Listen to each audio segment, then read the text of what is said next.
بسم اللہ الرحمن الرحیم۔ اللہ تبارک و تعالیٰ کے پاکیزہ ترین نام سے آغاز کرتے ہیں جو بہت مہربان نہایت رحم والا ہے۔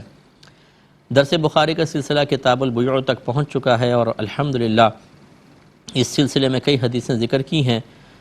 آج جو حدیث ذکر کی جائے گی 2091 نمبر حدیث پاک ہے۔ حضرت خباب رضی اللہ تعالی عنہ اس کے راوی ہیں۔ یہ بیان کرتے ہیں کہ میں زمانہ جاہلیت میں لوہار تھا اور میں نے عاص بن وائل سے قرض لینا تھا۔ یہ کافر تھا۔ میں نے اس کے پاس جا کر تقاضا کیا۔ اس نے کہا کہ میں اس وقت تک تمہاری رقم تم کو نہیں دوں گا حتیٰ کہ تم محمد کے ساتھ کفر کرو، یعنی ان کا انکار کرو، تو میں تمہیں دوں گا ورنہ نہیں۔ تو آپ نے ارشاد فرمایا، تو یہ کہتے ہیں کہ میں نے کہا کہ میں کفر نہیں کروں گا حتیٰ کہ اللہ تجھے مارے، پھر تم کو قیامت کے دن اٹھائے۔ یعنی مراد ماد اللہ کو کفر پہ رضا نہیں ہے، یعنی جس طرح تو اٹھنا محال سمجھتا ہے ایسے ہی کفر کی طرف جانا میرا محال ہے۔ اس نے کہا کہ پھر مجھے چھوڑو حتیٰ کہ میں مروں اور اٹھایا جاؤں، پھر مجھے عنقریب مال اور اولاد دی جائے گی تو میں تمہارا قرض ادا کر دوں گا۔ تب یہ آیات نازل ہوئیں۔ اللہ تعالیٰ نے ارشاد فرمایا، کیا آپ نے اس شخص کو دیکھا جس نے ہماری آیات کے ساتھ کفر کیا اور کہا کہ مجھے ضرور مال اور اولاد دی جائے گی؟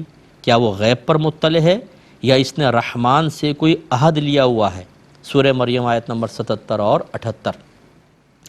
تو تھوڑا سا غور کیجئے اس پر کہ عاص بن وائل نے شرط یہ رکھی کہ آپ نبی کریم صلی اللہ علیہ وسلم کا انکار کر دیں، میں آپ کو مال دے دیتا ہوں۔ تو صحابہ کرام علیہم الرضوان کے نزدیک اس کی کوئی اہمیت نہیں تھی اور وہ اس کی کوئی پرواہ نہیں کرتے تھے کہ دنیا کا مال و متاع آ رہا ہے کہ نہیں آ رہا، اور یہی ایک مومن کا ایمان ہونا چاہیے۔ آج بھی الحمدللہ رب العالمین وہ تو صحابہ کرام تھے، ان کی عظمت کے تو عین تک بھی ہم نہیں پہنچ سکتے، لیکن آج بھی ذرا سا بھی شعور رکھنے والا مسلمان ہو، کوئی اس کو کہے کہ 2 کروڑ لے لو اپنا ایمان چھوڑ دو، تو انشاءاللہ وہ 2 کروڑ چھوڑ دے گا، اپنا ایمان نہیں چھوڑے گا۔ ایمان بہت ہی اہم چیز ہے۔ اب جب آپ نے فرمایا تو اس نے جواب میں یہ کہا کہ اچھا، جب میں آخرت میں اٹھوں گا اور اللہ تعالیٰ عنقریب مجھے مال اور اولاد دے گا تو میں تمہارا قرضہ ادا کر دوں گا۔ تو تھوڑا سا غور کیجئے کہ یہ تو اس نے خیر مذاقاً کہا تھا، آپ کو خاموش کروانے کے لیے، قرض نہ دینے کے سلسلے میں ایک ایسی بات کہنا کہ سامنے والا اس کو کیا جواب دے، گویا کہ عاجز سا کر دینے کے لیے اس طرح کا بیہودہ اس نے جواب دیا۔ ہمارے ہاں بھی ایسا ہی ہوتا ہے، اور جواب دینے والا بعض اوقات مسلمان ہوتا ہے۔ آپ کسی سے کہتے ہیں یہ حرام نہ کماؤ یار، آخرت میں بڑا وبال ہوگا، وہ کہتا ہے کہ وبال ہوگا نا، اپنے بچ کے نکل جائیں گے بھائی، جیسے تیسے نکل جائیں گے۔ تو اب اللہ تعالیٰ نے اس قسم کے جو لوگ، جب ان کو شریعت بیان کی جائے، جب ان کو اللہ سے ڈرایا جائے، اس کے رسول کے احکام دکھائے جائیں، عذاب سے ڈرایا جائے، عذاب قبر کو خوف دلایا جائے، اور جواب میں اس طرح کی بیہودہ اور بے ڈھنگی سی دلیلیں اور خواہ کے جواب دیے جائیں، ان سب کے لیے گویا کہ یہ تو خیر آیت کافر کے حق میں نازل ہوئی، لیکن حکم عام ہے ان سب کے لیے یہ ہے کہ کیا اللہ سے آپ نے وعدہ لیا ہوا ہے؟ اگر ہے تو دکھائیں، ورنہ پھر اللہ کے عذاب سے ڈریں۔ تو اس لیے میں اپنے بھائی بہنوں سے گزارش کرتا ہوں، ایک آدمی ہوتا ہے گناہ کرتا ہے، خطا کرتا ہے، لیکن اس بات کا اقرار کرتا ہے کہ ہاں میں غلط ہوں، ٹھیک ہے میں گناہ کر رہا ہوں لیکن میں غلط ہوں، اللہ مجھے معاف کر دے۔ یہ گناہ کرنا بھی کوئی اچھا نہیں کہہ رہا ہوں، لیکن چلیں یہ تو ہے نا کہ اپنے گناہ کا اقرار کر رہا ہے اور اللہ سے معافی کا خواستگار ہے۔ اور ایک طرف یہ صورتحال ہوتی ہے کہ گناہ کو گناہ نہ سمجھیں اور اس پر دلیری کا اظہار اور اس پر پھر جوک بنانا، اس پہ پھر یہ اوٹ پٹانگ بات کرنا، ارے بھائی منکر نکیر آئیں گے نا، دے لیں گے جواب، سب کو دے لیں ان کو بھی دے لیں گے، میدان محشر میں نکل جاؤں گا میں تو دائیں بائیں، یعنی مذاق بنانا شروع کر دیتے ہیں، اتنی آسان ہے تو نکل جاؤں گا دائیں بائیں، تو ابھی کیوں نہیں نکل جاتے دائیں بائیں؟ نکل جاؤ، دنیا سے باہر نکل کے دکھاؤ ذرا۔ تو یعنی ایسی چیزیں کہ جو بعض اوقات کفر تک پہنچا دینے والی ہیں، انسان مذاق میں سامنے والے کو خاموش کروانے کے لیے، صرف اس تکلیف کو ختم کرنے کے لیے ہدایت دے رہا ہے اور نفس کو بڑا برا محسوس ہو رہا ہے، یہ تکلیف ختم ہو جائے، اس کو ایسا اٹھ پٹانگ جواب دے دو، یہ ٹھیک نہیں ہے۔ یاد رکھیں کفار کا طریقہ تھا، مسلمانوں کا نہیں ہے۔ اگر کسی نے ایسا کیا ہے اللہ کی بارگاہ میں توبہ کریں۔ بعض ایسے بھی مجھے ملتے ہیں، کیونکہ میں تو عوامی آدمی ہوں، لوگ مجھ سے بہت مسائل پوچھتے رہتے ہیں کہ اگر کسی نے کلمہ کفر کہا ہے نا اور اس کو سمجھا رہے ہیں کہ دیکھو کلمہ کفر ہے، بولتا ہے میں جاؤں گا نا جہنم میں، ٹھیک ہے میں نہیں کرتا توبہ، یعنی ضد میں آ جاتے ہیں، فوراً اکڑ جاتے ہیں، یعنی اتنی انانیت ہوتی ہے، اتنا تکبر ہوتا ہے کہ یہ اس کی حق بات بھی میں نے قبول کر لی تو میں چھوٹے باپ کا ہو جاؤں گا، یہ بڑے باپ کا ہو جائے گا، نہیں مانوں گا، اور کفر پہ اڑ جاتا ہے انسان۔ یہ بالکل غلط ہے، یہ آپ کو تباہ کر دے گا۔ یہ غرور تکبر سے کیا فائدہ حاصل ہوگا؟ آپ یہ بتائیے، کیا کر لیں گے آپ؟ آسمان پہ پہنچ جائیں گے، ساری دنیا کی دولت آپ کے قدموں میں آ جائے گی، آپ بہت طاقتور ہو جائیں گے، بھی کوئی بینیفٹ تو بتائیں نا۔ سوائے نفس اور شیطان کے خوش ہوئے اور کچھ بھی آپ کو حاصل نہیں ہوگا۔ اور ان کو خوش کرنا کا مطلب ہے کہ جیسے آپ زہریلے سانپ اور بچھو پال لیں گھر کے اندر اور ان کے پاس جا کر بیٹھ جائیں، اس امید پر کہ شاید یہ ڈسیں گے نہیں، تو سب سے پہلے آپ کو ڈنگ ماریں گے۔ تو اس لیے یہ غلط ہوتا ہے، اللہ کی بارگاہ میں توبہ کریں۔ ایسے کوئی بھی ہمارے بھائی بہن چاہے وہ پاکستان میں ہوں، اور خصوصی طور پر میں ہمیشہ معذرت کے ساتھ یہ جملے کہہ دیتا ہوں، لیکن باہر کے ملکوں میں رہنے والے اپنے آپ کو سمجھتے ہیں کہ شاید ہم، بہت سے سمجھتے ہیں، ہر ایک نہیں، بہت اچھے اچھے لوگ ہیں ماشاءاللہ، لیکن کچھ ایسے بھی ہوتے ہیں جو سمجھتے ہیں کہ اب ہمیں رعایت ملنی چاہیے، جیسے دنیا کے اندر ہمیں رعایت ملتی ہے، ہر کام آسانی سے ہوتا ہے، پاکستان میں جاتے ہیں خاندان والے مروب متاثر ہوتے ہیں، ایسی ہمارے لیے شرعی احکام میں بھی رعایت ہونی چاہیے۔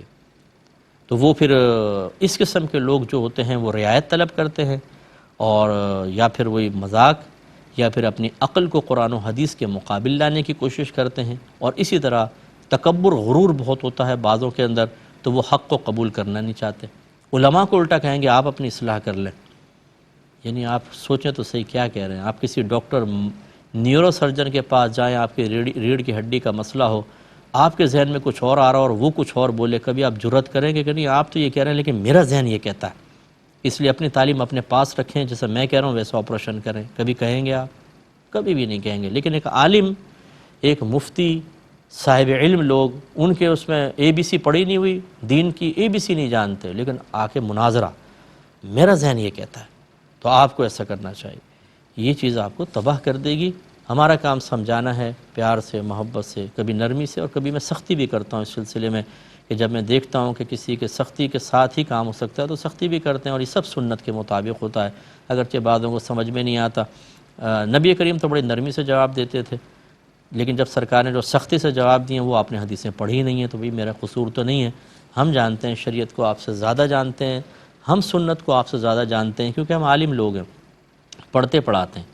جتنا نبی کریم صلی اللہ علیہ وسلم کے ساتھ قرب ایک پڑھنے پڑھانے والے عالم دین کا ہوتا ہے، عام آدمی کا نہیں ہو سکتا۔ رات دن چونکہ وہ حدیثیں پڑھتا ہے، تو گویا کہ سرکار کی حدیثیں اس سے ہم کلام ہوتی ہیں، گویا کہ نبی کریم سے وہ ہم کلام ہیں، مسلسل یہ کام، اور آپ اس کو چیلنج کر رہے ہیں، تو یہ مناسب نہیں ہے۔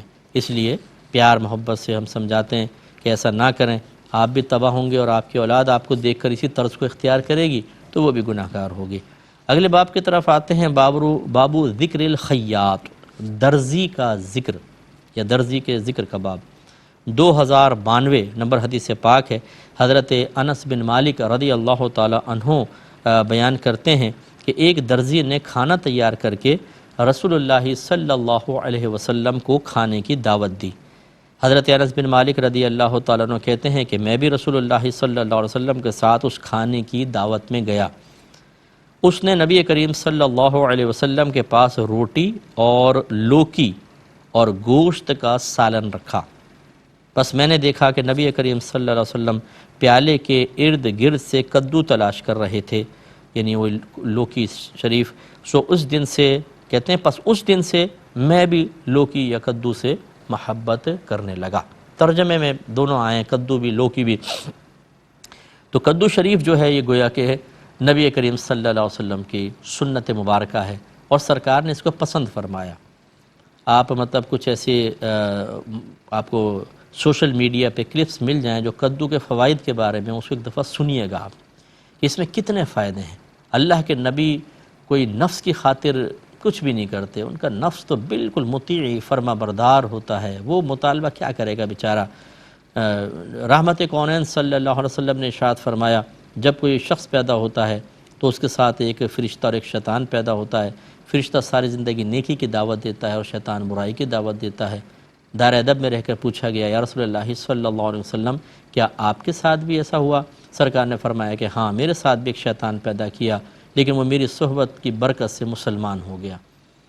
تو اس کا مطلب ہے کہ نہ کوئی بہکانے والا، نبی تو معصوم ہوتے ہیں، میں ظاہری طور پہ آپ کو عقلاً سمجھا رہا ہوں کہ جو شیطان پیدا وہ بھی مسلمان ہو گیا، اور نفس تو سرکار کی زندگی کا ذرا اسٹائل دیکھیے، آپ کی سیرت اور کردار دیکھیے اور آپ کے معمولات کو دیکھیے، نفس غالب ہی نہیں آ سکتا، ابھر ہی نہیں سکتا۔ اس کا مطلب ہے کہ نبی کریم اگر قد شریف تلاش کر رہے ہیں تو یہ تعلیم امت کے لیے ہیں، سمجھانے کے لیے تاکہ مسترف آئیں۔ اب ہمارے اکثر جو گھروں کے اندر بچے ہیں وہ سبزی پسند نہیں کرتے، گوشت کھاتے ہیں، گوشت ہی گوشت، روزانہ گوشت بننا چاہیے، گوشت نہ بنے تو مصیبت، دال پہ ناک منہ چڑھاتے ہیں، سبزی پہ چڑھاتے ہیں، حالانکہ دال سبزی وغیرہ سب کھانی چاہیے، اور ان میں سبزیوں میں بڑے فائدے، اور خصوصاً جس کو نبی کریم صلی اللہ علیہ وسلم پسند فرمائے۔ تو اس میں چند باتیں ہیں، ایک تو یہ کہ درزی نے سرکار کی دعوت کی، تو اپنے بزرگوں کی دعوت کرنا یہ بہت ہی اچھا ہوتا ہے۔ اگر کوئی آپ کے قریب ایسے عالم دین، بعمل عالم دین ہوں، نیک ہیں، پرہیزگار ہیں، متقی ہیں، خصوصاً تبلیغ دین فرماتے ہیں، ایسی کوئی شیخ ہیں جو واقعی صاحب علم بھی ہیں اور بے لوث لوگوں کی دین کی خدمت کرتے ہیں، ایسے لوگوں کو کبھی کبھار گھر پہ بلائیں، برکت ہوتی ہے، ان کا آنا ہی باعث برکت ہے۔ آپ کا ہمارا کوئی احسان نہیں ہوگا کہ ہم یہ سوچیں کہ ہم نے اتنے ہزار روپے کی دعوت کی تھی، کوئی بڑا اہتمام کی بھی حاجت نہیں، کوئی یہ نہیں کہ بہت زیادہ آپ اہتمام کریں، کھانا بنائیں، ان کو بلائیں، کھلائیں، ان کا آنا آپ کے لیے بہت بڑی سعادت اور بڑی آپ کو اجر ملے گا، اور گھر میں بڑی برکات حاصل ہوتی ہیں۔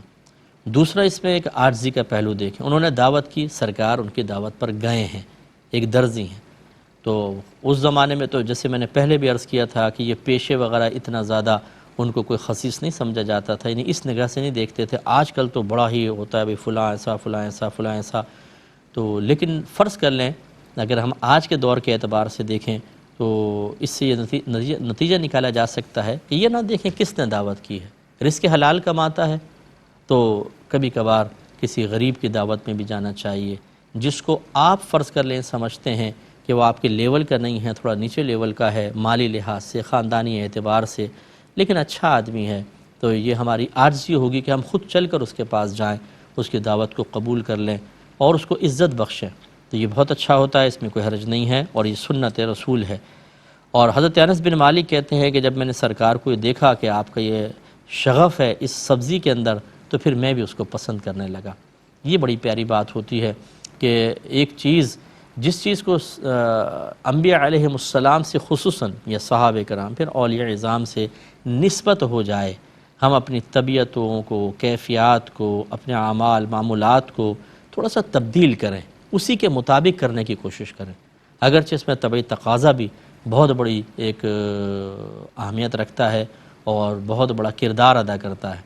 ایک شخص سے فرض کر لیں کہ طبعی لحاظ سے اس کو کوئی سبزی محبوب نہیں ہے، لیکن اس سبزی کا کھانا نبی کریم صلی اللہ علیہ وسلم سے ثابت ہے، تو پھر ہمارا مشورہ یہ ہوگا کہ وہ اپنی طبیعت کو تبدیل کرنے کی کوشش کرے۔ طبیعتیں بدل جاتی ہیں، جبلتیں بدل جاتی ہیں، فطرتیں چینج ہو جاتی ہیں، اگر آدمی محنت کرے تو، ریاضت کرے تو، زیادہ نہ کھائیں، تھوڑی سی کھا لے ایک چیز، پھر کبھی بنے دوبارہ کھا لیں، پھر تھوڑا تھوڑا مقدار بڑھائیں، حتیٰ کہ، اور سب سے بڑا جیسے میں نے شروع میں آپ کو عرض کیا نا، یہ ایک اچھا آپ کو مشورہ ہے، فائدے، کہ اس کے فائدے کیا ہوں گے۔ جب انسان فائدے سنتا ہے نا تو پھر طبیعت رغبت پاتی ہے چیز کی طرف۔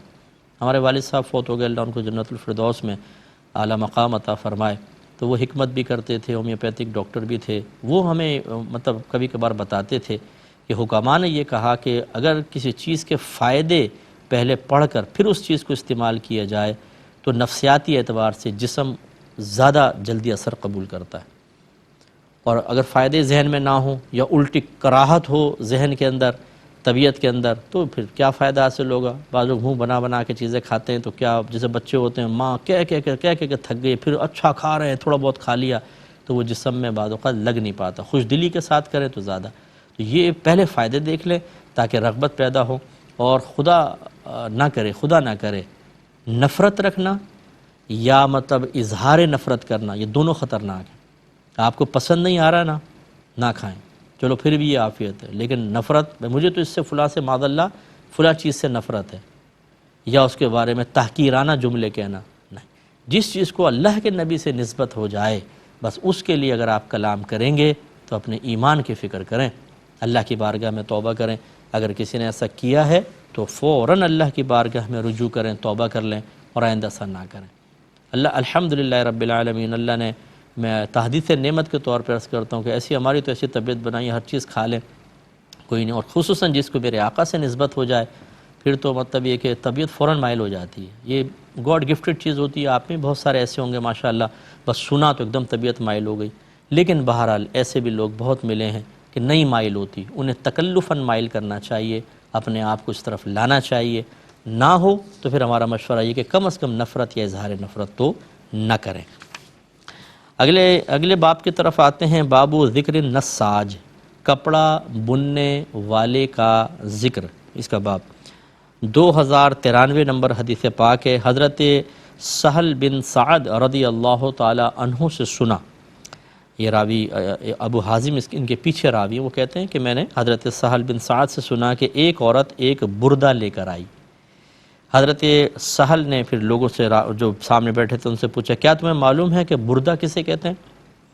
ان کو جواب دیا گیا کہ جی ہاں، بردہ اس چادر کو کہتے ہیں جس کے کناروں پر کڑھائی ہو۔ قصیدہ بردہ شریف آپ نے سنا ہوگا، وہ بردہ ایک چادر کو کہتے ہیں جس کے کناروں پر کڑھائی ہوتی ہے۔ چونکہ امام بصیر رحمۃ اللہ علیہ کے پاؤں کام کرنا چھوڑ گئے تھے تو آپ نے قصیدہ بردہ شریف قصیدہ لکھا اور سو گئے، نبی کریم صلی اللہ علیہ وسلم خواب میں تشریف لائے اور آپ نے ایک چادر مبارکہ ان کے پاؤں پر ڈالی اور تشریف لے گئے۔ اور ایک روایت میں کہ آپ نے عرض کیا رسول اللہ دیکھیں میرے پیروں کی حالت کیا ہے، تو سرکار نے ایک چادر ڈال دی، تشریف لے گئے، آنکھ کھلی تو چادر موجود تھی اور دونوں پیر ٹھیک ہو چکے تھے۔ اب چونکہ وہ چادر کو بردہ کہتے ہیں تو آپ نے اس قصیدے کو پھر اسی طرف منسوب کر دیا، یا لوگوں نے منسوب کیا، قصیدہ بردہ شریف بن گیا۔ تو انہوں نے پوچھا کہ تم جانتے ہو کہ بردہ کسے کہتے ہیں؟ ان کو جواب دیا گیا جی ہاں، بردہ اس چادر کو کہتے ہیں جس کے کناروں پر کڑھائی ہو۔ اب حضرت سہل بن سعد نے جواب سن کے اب آگے شروع ہوئے، تو اس عورت نے کہا کہ یا رسول اللہ صلی اللہ علیہ وسلم، میں نے اس چادر کو اپنے ہاتھ سے بنا ہے تاکہ آپ کو پہناؤں۔ نبی کریم صلی اللہ علیہ وسلم نے اس چادر کو لے لیا، آپ کو اس کی ضرورت بھی تھی، یعنی صحابہ کہتے ہیں ضرورت بھی تھی کہ اس وقت آپ کو تہبند شریف کی ضرورت تھی۔ پھر نبی کریم صلی اللہ علیہ وسلم نے اس چادر کو بطور تہبند باندھے ہوئے ہمارے پاس تشریف لائے۔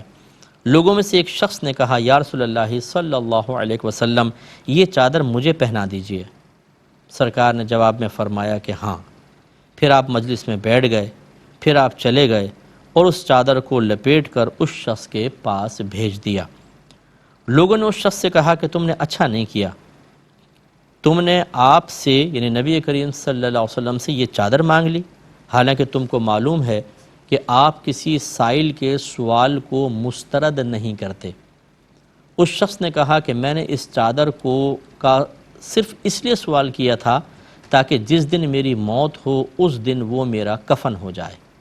حضرت سہل فرماتے ہیں پھر وہ چادر اس شخص کا کفن بنی۔ انشاءاللہ شرح نیکسٹ پروگرام میں کریں گے۔ وآخر دعوانا ان الحمدللہ رب العالمین۔